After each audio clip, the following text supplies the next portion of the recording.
السلام عليكم ورحمة الله وبركاته. بسم الله والصلاة والسلام على رسول الله عليه أفضل الصلاة والسلام. الميراث شرع ربنا حطت ليه قواعد للذكر مثل حظ الأنثيين.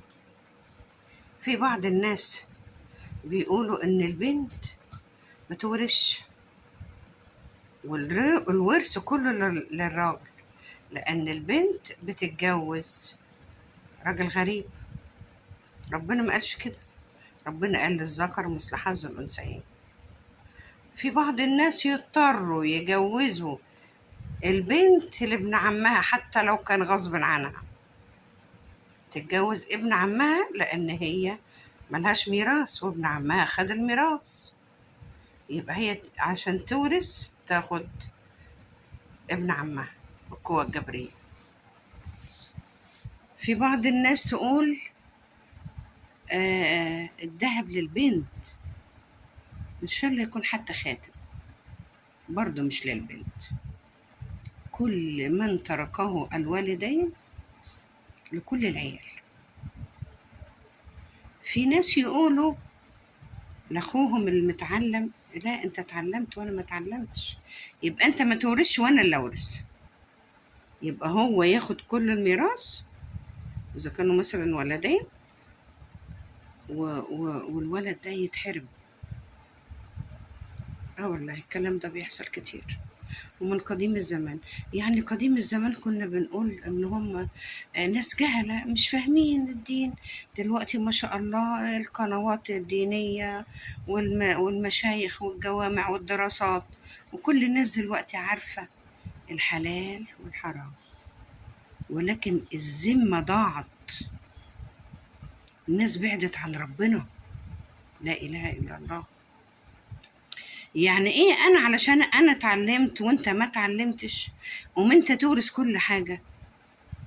ده انا في مرة واحد قال لي انا لسه عايش على وجه الارض واخويا منعني من اني ادخل في بيتي، هو في محافظة ومتجوز يعني في محافظة ومخلف وكده، لكن اهله في محافظة تانية وله بيت في نفس المحافظة دي.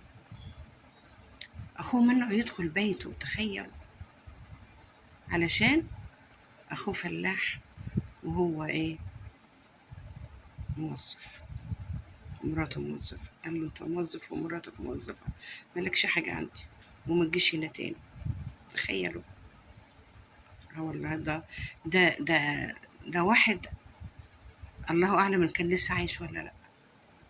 هو من زمان قوي قال لي الكلام ده، الله أعلم إذا كان عايش ولا لأ. ليه الناس بتعمل كده؟ ولكن في بقى ناس تانية أبوهم توفى، وبعد انتهاء ال3 أيام بتوع العزاء رابع يوم اتجمعوا، والأخ الكبير قال لهم كل حاجة تتقسم بما يرضي الله زي ما ربنا قال لنا. البيت